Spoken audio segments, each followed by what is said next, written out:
दूसरा, विकास सिंहपुरिया जी कह रहे हैं कि ये पवन दास कभी इस बात का जिक्र नहीं करेगा जो गुरुदेव ने स्वयं संज्ञान लेते हुए इस पवन के ऊपर थाने में एफआईआर करवाई है। इस बात का पवन दास कभी जिक्र नहीं करेगा। पवन इस बात की तो स्पष्टीकरण कभी नहीं देगा कि सदगुरुदेव जी ने स्वयं उनके खिलाफ शिकायत दर्ज करवा के एफआईआर क्यों करवाई, उसकी जेल क्यों करवाई। इसका तो जवाब उसके पास है नहीं। लेकिन सदगुरुदेव जी का शिष्य बनने की एक्टिंग करके वो जनता में बहुत ही वैमनस्य और बहुत द्वेष पैदा करने की कोशिश कर रहा है। देखिए, वैसे तो मैंने अपने बहुत सारी वीडियो में इस बात का जिक्र किया है कि परमेश्वर तो परमेश्वर है, अंतर्यामी है, जानी जान है, एक आम व्यक्ति आम संत की भूमिका निभा रहे हैं। और जो उनको मानुष मानकर जैसी उनके सामने प्रार्थना लेकर जाएगा किसी भगत की, अच्छी या बुरी, परमात्मा वैसे ही उस भगत की मनोदशा के अनुसार उसको जवाब दे देंगे। ठीक है, तो वैसे तो मैंने बहुत सारी बार इसका जिक्र किया है और मैंने ये भी कहा है कि इन बातों पर मैं विशेष तौर पर जिक्र इसलिए नहीं करता क्योंकि मेरे गुरुदेव भगवान यहाँ किसी आत्मा पर मुकदमा करने नहीं आए। यहाँ असंख्य आत्माएं जो काल के मुकदमे में फंसी हुई हैं, परमात्मा तो उनको छुड़वाने के लिए आए, उनके वकील बनकर। भाई कर ले गुरु वकील मुकदमा भारी है। अरे ये भगवान भी अगर सतलोक से चलकर पृथ्वी लोक पर इन आत्माओं पर मुकदमा करेगा तो आत्मा जाएंगे कहां? आत्माओं का फिर ठिकाना कहां रह जाएगा? परमात्मा तो हमें काल जाल से निकालने आते हैं, उबारने के लिए आते हैं। ये मुकदमेबाजी जो दुनिया करती है, परमात्मा तो उसका निपटारा करवाने के लिए आते हैं। इस पृथ्वी पर शांति स्थापना करने आते हैं, प्यार प्रेम का माहौल पैदा करने आते हैं। ये परमात्मा किसी पर मुकदमा नहीं करता, लेकिन वर्तमान समय ये परीक्षा का चल रहा है। और इन सतलोक आश्रम वालों को अपने धार्मिक धंधे में जो बाधा लग रही है कि ये पवन दास बाधा है, तो इन्होंने अपने मत अनुसार अपनी तरफ से गुरु को मानुष मानकर उल्टी सीधी मेरी शिकायतें कर दी। अब गुरुदेव भगवान तो ये परीक्षा का समय चल रहा भाई। परीक्षा के समय में अगर विद्यार्थी टीचर से पूछेगा कि गुरुदेव भारत की राजधानी मैं कलकत्ता लिख दूं क्या, तो गुरुदेव को पता है कि ये मूर्ख आदमी है, मैंने तो भारत की राजधानी नई दिल्ली बताई थी इसको। उस समय तो इसने ध्यान दिया नहीं। अब परीक्षा के समय मेरे से पूछ रहा है, तो गुरुदेव सही आंसर नहीं देगा। गुरुदेव कहेगा भाई जैसा तेरे को उचित लगे वैसा लिख दे। तो जैसी ये शिकायतें मेरी लेकर गए मुझे अपना शत्रु समझकर, वैसी ही उन प्रार्थनाओं का जवाब गुरुदेव ने इनको दे दिया। और जैसी इनकी घटिया आदत है फिर गुरुदेव का आदेश बताकर उन चीजों को संगत में पारित करना, तो इन्होंने संगत में पारित कर दिया कि गुरुजी ने पवन दास को गुरुद्रोही घोषित कर दिया। अब ये संगत की भी परीक्षा थी। भाई पवन दास बाहर है, संगत बाहर है, पवन दास वीडियो बना रहा है, उसके विचार जानो। गुरुदेव ने यह थोड़ी कहा कि आप किसी की वीडियो मत देखो, आप किसी के विचार ना सुनो। गुरुदेव तो स्वयं अपनी अमृतवाणी में कहते हैं, कहे कबीर सोए जन मेरा, जो नीर खीर का करे निबेरा। परमात्मा ने हमें हंस की संज्ञा दी है। हंस वही होता है जो दूध और पानी आपस में मिले हों, दूध दूध को पी ले, पानी पानी को छोड़ दे। और गुरुदेव ने स्वयं हमें असली और नकली संतों की पहचान करवाने के लिए उनकी पुस्तकें दिखाई, उनके सत्संग सुनाए। तब कहीं जाकर दोनों पक्षों की बातें देखकर हमें यह लगा कि हाँ, सत्य कौन है और झूठ क्या है। तो आज गुरुदेव भला ये कैसे कहेंगे कि आप पवन दास की वीडियो मत देखो? गुरुदेव तो ये कहेंगे कि बच्चों मैंने ज्ञान देने में कौन सी काची छोड़ रखी है? मैंने तुम्हें तत्व ज्ञान रूपी टॉर्च दे रखी है, क्यों घबरा रहे हो, क्यों डर रहे हो? दोनों पक्षों की बातें सुनो। जज वही होता है जो दोनों तरफ की बातें सुन के फिर कोई फैसला ले। तो यहां तो संगत को डराया जा रहा है ताकि संगत साथ संगति की वीडियो ना देख ले, सत्य से परिचित ना हो जाए, हमारा धार्मिक धंधा बंद ना हो जाए, हमारा अज्ञान और पाखंड लोगों के बीच में ना आ जाए इन वीडियो के माध्यम से। और अब गुरुदेव के क्या विचार हैं इस विषय पर? भाई गुरुदेव किसी के ऊपर मुकदमा करते हैं या नहीं करते हैं, एफआईआर करते हैं या नहीं करते हैं? वैसे तो गुरुदेव ने अपने पूरे इस लीला में जीवन काल में कभी किसी के ऊपर कोई मुकदमा नहीं किया, क्योंकि जब परमेश्वर अपने भक्ति मार्ग को शुरू करते हैं उससे पहले भी वो एक सभ्य व्यक्ति की भूमिका निभाते हैं, और भक्ति मार्ग शुरू करने के बाद तो फिर वो एक संत की भूमिका में आ जाते हैं। फिर जैसा वो करेंगे वैसा ही उनके भगत करेंगे। तो उस समय तो गुरुदेव भगवान ऐसी हरकतें बिल्कुल भी नहीं कर सकते, सोपन में भी, क्योंकि आम समाज तो फिर उन्हीं को देख के चलेगा। तो गुरुदेव भगवान ने सन 1994 में से जब से अपने भक्ति मार्ग की शुरुआत की है, यथार्थ 13वें कबीर पंथ की, उन्होंने कभी किसी पे कोई मुकदमा नहीं किया। जबकि गुरुदेव के साथ में लोगों ने इतनी बदतमीजियां की। 2006 में करोथा कांड हो गया, किसी के ऊपर गुरुदेव ने कोई मुकदमा नहीं किया। 2014 में बरवाला कांड हो गया, पिछले 11 वर्षों से जेल में हैं। गुरुदेव ने किसी के ऊपर कोई मुकदमा नहीं किया। और मैं पवन दास, मैंने तो कुछ किया ही नहीं, फिर भला मेरे ऊपर गुरुदेव मुकदमा क्यों करेंगे? तो ये मुकदमा इन आश्रम वालों के द्वारा जबरदस्ती गुरु को मानुष मानकर मेरी झूठी शिकायतें करके उनसे जो है करवाया गया है। और ये परीक्षा का समय है, इसलिए गुरुदेव ने कर दिया, क्योंकि परीक्षा के समय में भगत ने अपनी बुद्धि विवेक का इस्तेमाल करना होता है। संत कभी नहीं कहता कि मेरे सर में जूते मारो, लेकिन अपने भक्तों की परीक्षा लेने के लिए एक बार परमात्मा ने कह दिया संत रूप में कि भाई मेरा आदेश है, अपने पैर का जूता निकाल के मेरे सर में मारो। भक्तों ने नहीं मारे, चुपचाप बैठे रहे। एक भगत ने आया, उसने समझदारी दिखाई, अपने पैर का जूता निकाला, गुरु के चरणों में बैठकर अपने सिर में मारे। गुरु ने कहा भैया मेरा आदेश है, मेरे सिर में मार। तो शिष्य ने कहा कि गुरुदेव इस दास का शिष्य भी तो आपका ही है, मैंने अपने सिर पर मार लिया, समझो आपके सिर पर मार दी मैंने। गुरु बड़ा प्रसन्न हुआ और कहा कि इस प्रकार भक्ति मार्ग में गुरु के ज्ञान विरुद्ध आदेशों पर भी बुद्धि विवेक का इस्तेमाल करना चाहिए। तो ये संगत की भी परीक्षा थी, मुझ पवन दास की भी परीक्षा थी। मैं जेल भी गया कि भाई मेरे मन में गुरुदेव के प्रति क्या विचार आएंगे, मेरी भी ये परीक्षा थी। आश्रम वालों की भी ये परीक्षा थी, इनके मन में कितना राग द्वेष भरा, ये अपने गुरु को मानुष मानते हैं या फिर भगवान मानते हैं। अब गुरुदेव भगवान के विचार तो गुरुदेव के सत्संगों से ही निकलेंगे। बिल्कुल। इसलिए मैं ज्यादा स्पष्टीकरण नहीं देता कि गुरुदेव ने मेरे ऊपर मुकदमा क्यों किया, एफआईआर क्यों की, क्योंकि संत कभी किसी के ऊपर मुकदमा नहीं करता, एफआईआर नहीं करता। अब एक सत्संग में गुरुदेव ने हमें क्या बताया, एक पंडित जी की छोटी सी कथा बताई हमें गुरुदेव ने। एक बार एक पंडित और उसका एक साथी गांव का, दोनों जा रहे थे, ट्रेन से जा रहे थे। तो ट्रेन में भीड़ बहुत ज्यादा थी। पंडित जी ने कहा कि भाई मुझे थोड़ी सीट मिल जाएगी क्या? तो लोगों ने कहा कि पंडित जी दुनिया खड़ी है, तुम भी खड़े रहो, तुम्हें क्या दिक्कत है? उसने कहा जी आज मैं जल्दबाजी में आ गया, आज मुझे कोई अर्जेंट काम था। रोज मैं गीता जी का पाठ करता हूँ, रामायण का, और आज मैं पाठ नहीं कर पाया, मुझे पाठ करना है। तो धार्मिक लोग होते हैं, लोगों ने कहा जी लीजिए पंडित जी बैठिए, और भी आसपास की जगह खाली कर दी गई। पंडित जी बैठ गए और उस दिन पंडित जी ने जो कथा करनी थी रामायण की, वो रामचंद्र और भरत का संवाद था कि भाइयों में आपस में कितना प्यार, कितना प्रेम। कथा कहने लगे कि देखो जी भाई हो तो भरत जैसा हो, जिसने राज्य को भी ठोकर मार दी, अपने बड़े भाई की खड़ाऊ लेकर सिंहासन पर रखकर 14 साल उसने राज्य किया, भाई हो तो ऐसा हो। सब लोग तालियां बजाने लगे। इतने में एक व्यक्ति आया, उसने कहा कि पंडित जी मुझे भी अपने घर पर जो है कथा करवानी है, 2 दिन से मुझे कोई पंडित जी नहीं मिल रहे थे, मैं बड़ा दुखी था, भगवान ने मेरी सुन ली, आप चलो मेरे घर पर कथा करो। उसने कहा जी आज मैं कथा नहीं कर सकता। बोला जी क्यों? आपका तो काम ही कथा करने का है, आपको हम दक्षिणा भी देंगे। बोला नहीं नहीं नहीं, आज तो मैं किसी कीमत पर नहीं कर सकता। तो लोगों ने कहा जी ये क्या बात हुई? तो उसका साथी बोल पड़ा, जो पंडित जी का साथी था। उसने कहा कि मैं बताऊं आज ये कथा क्यों नहीं करेगा? क्यों? बोला इस पंडित ने अपने छोटे भाई पर और गाय भैंस का गोबर डालने वाली छोटी सी जगह के ऊपर मुकदमा कर रखा है, और आज कोर्ट में इसकी तारीख है, मैं इसका गवाह हूं, आज तो ये किसी हाल में नहीं जाएगा कथा करने। तब लोग उस पंडित जी को उसके मुंह पर बोलने लगे कि पंडित जी भाड़ में जाए तेरा ज्ञान, अरे तेरी कथनी और करने में रात दिन का अंतर। तू कथा तो कह रहा कि भरत और रामचंद्र की भाई होता ऐसा हो, और तूने खुद अपने भाई पे मुकदमा कर रखा है। धिक्कार है तेरे ज्ञान पर, तेरी भक्ति पर। फिर गुरुदेव ने बताया कि करनी तज कथनी कथया ज्ञानी दिन रात, कुत्ते ज्यों भौंकत फिरे सुनी सुनाई बात। तो इन सतलोक आश्रम वालों ने गुरु को मानुष मानकर, हम भगत भाई बहनों से जो हम सच्चाई बता रहे हैं, सत भक्ति कर रहे हैं, गुरु को परमात्मा मान रहे हैं, हमारे से राग द्वेष ईर्ष्या करके इन्होंने इस प्रकार से मुकदमा इस परीक्षा के समय में गुरुदेव से करवाया है।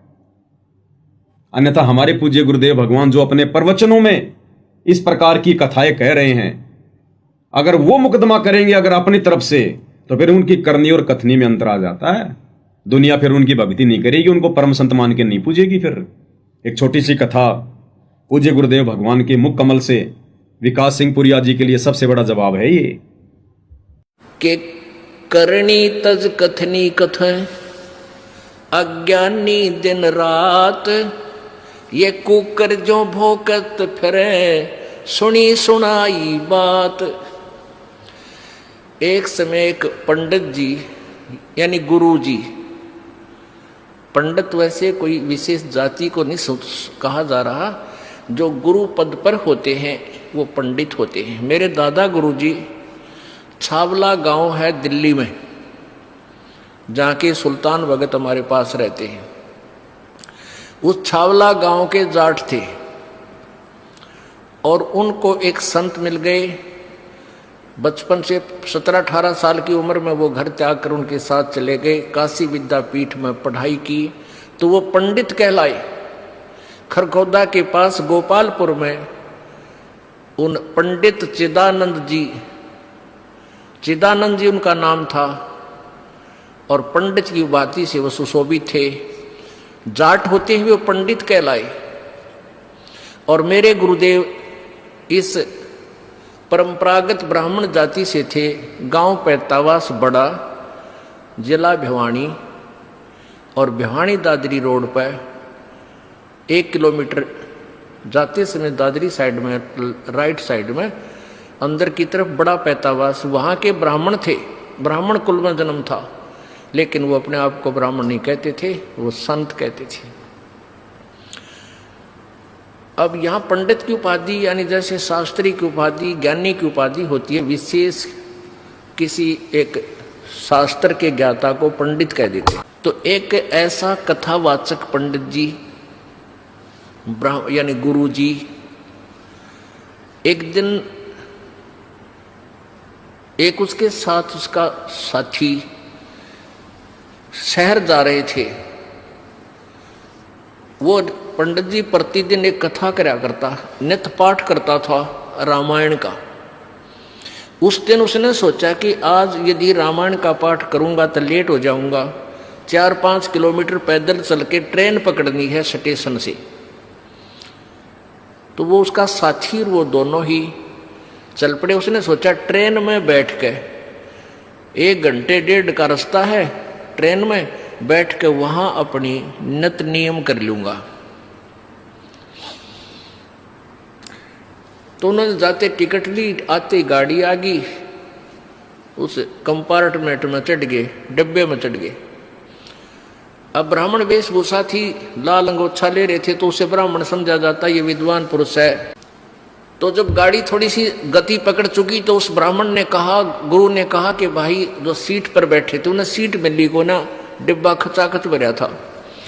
उस ब्राह्मण ने कहा सीट पर विराजमान यात्रियों से कि कृपा आप सीट छोड़ दीजिए। वो कहने लगे क्या आप रोगी हो कि नहीं? तो क्या करोगे? कि मैं कुछ पाठ करता हूँ रामायण का, आज मैं जल्दी का मारा नहीं कर पाया घर पे, यहाँ बैठ के अपना भगवान का कुछ कथा पढ़ लूँगा। तो उन्होंने खाली कर दी एक पूरी सीट कि आप कथा कर, अपना नित्यनेम भी करो और हमें भी सुनाओ, कोई कथा हमें भी सुनाओ, हमारा भी टाइम पास हो जाएगा और भगवान की कथा सुन लेंगे। बड़ा सौभाग्य हुआ आप हमारे को कथावाचक मिल गए। अब पंडित जी ला गया सुनान। उस दिन क्या प्रकरण चल रहा था कि भाई हो तो ऐसा देखो, भरत ने अपने भाई की खड़ाओं को गद्दी पर रख दिया, रामचंद्र की खड़ाओं को, और राज्य नहीं किया। स्वयं जमीन को 6 इंच नीचे खोद कर वहां बिस्तर लगा लिया। और जब रामचंद्र जी वापस आए, उनका राज सहर्ष लौटा दिया। भाई हो तो ऐसा, भाई हो तो ऐसा। अब जो सुने थे कथा, उन्होंने ताड़ी पीटी कि वाह ब्राह्मण, वाह पंडित जी, तोड़ पाड़ दिया, वाह बड़ी बढ़िया कथा सुनाई। वहां एक व्यक्ति बैठा था, उसी ट्रेन में एक यात्री था, उसको खोज थी एक कथावाचक की। और अगले दिन ही उसने कथा निर्धारित का समय रखा हुआ था और आसपास सभी को आमंत्रित किया हुआ था। और जिससे उसने कथा करानी थी वो कितना दूर चला गया लालची। अब वो किसी और की तलाश में था। उस व्यक्ति ने उस ब्राह्मण से कहा कि पंडित जी आप हमारे गांव चलो, हमने ऐसे ऐसे एक पाठ का दिन निश्चित कर रखा है और आप हमारे यहाँ कथा कर दो, कल से शुरू करनी पड़ेगी। तो कहने लगा नहीं कल नहीं चल सकता, मैं कल नहीं चल सकता, मुझे समय नहीं। और भी कहने लगे यात्री के महाराज जी आपका तो रोज का काम यही है, इनका आंट लाग रही है और आप कर दो। सब कहने लगे नहीं मैं नहीं करूँ। तो वो कहने लगे जी सा कोई खास काम हो तो हम कर देंगे आपके काम को, आप इनके कथा करे आओ, नहीं ये काम तुम्हारे से नहीं होगा, मेरे से होगा। अब उन यात्रियों ने काफी जब कहा, उसने तो ना बताई कि ये बीमारी है। उसका जो साथी था वो बोला भाई मैं बताऊं, यो कल तय किसी कीमत पर नहीं कर सकता। क्यों नहीं कर सकता? कि इसने अपने छोटे भाई पर मुकदमा कर रखा है, एक कुर्डी के खड्डे के ऊपर इनका बंटवारे का रोला है, और मैं इसका गवाह हूं भाई। और कल कोर्ट में तारीख से रे थारा नाश जाइयो। हाँ, वो कथा तो सुना रहा है भाई, हो तो ऐसा राज भी त्याग दिया। और आप भाई ने एक आधा कुर्डी का खड़ा, एक रूढ़ी का खड़ा होता है मेरे ख्याल में 20 बाई 20 फुट का, और उस पर मुकदमा कर रहा, यो मेरा उन्हों का मेरा है। और कथा सुनावे भरत और राम की। इसके लिए बताते हैं कबीर परमेश्वर जी कहते हैं, भाई करनी तज कथनी कथ, ये अज्ञानी दिन रात, और कुकर जो भौकत फिर ये सुनी सुनाई बात। कहते कुत्ते की तरह भौंकते फिर ये सुनी सुनाई कथाओं को, और करनी है नहीं, अनुसरण है नहीं, और कथते फिरते हैं। ज्ञान ज्ञान सुनावा दुनिया ने, आप असर को ना। कहते पंडित और मसालची दोनों सूझे ना, औरों को करे चांद ना रहे, आप अंधेरे में। बोलो सतगुरुदेव। तो ठीक इसी प्रकार कजोड़ जी, अगर इन सतलोक आश्रम वालों को, गुरुदेव के परिवार को, अगर ये तत्व ज्ञान समझ में आ गया होता, तत्व भेद की जानकारी होती, अगर ये गुरुदेव के सत्संग इन्होंने ध्यान से सुने होते। गुरुदेव ने सत्संग क्यों सुनाई? इसी बात के लिए कि कल को तुम आपस में लड़ाई झगड़े मत करना, मुकदमेबाजी मत करना, मेरे सत्संगों पे अमल करना, तब तुम यहां सफल हो पाओगे भक्ति मार्ग पर। तो गुरुदेव कहते हैं केवल इन्होंने उस पंडित की तरह कथाएं सुनी है, सत्संग सुने हैं, अमल बिल्कुल भी नहीं है, अपने जीवन में धारण बिल्कुल भी नहीं किया। इसलिए हमारे गुरुदेव भगवान के विचार तो ये हैं मुकदमेबाजी को लेकर। अब ऐसे विचार रखने वाला परम संत भला अपने शिष्य के ऊपर कैसे मुकदमा करेगा? शिष्य के ऊपर कैसे 420 की एफआईआर करेगा? तो इस परीक्षा के समय में ये एफआईआर उनको मानुष मानकर इन आश्रम वालों के द्वारा जो है वो करवाई गई है।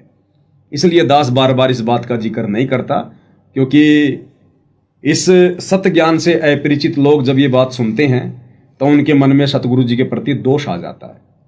इसलिए दास ज़्यादा इस बात का जिक्र नहीं करता। तो ये मेरी तरफ से जवाब था विकास सिंह पुरिया जी को।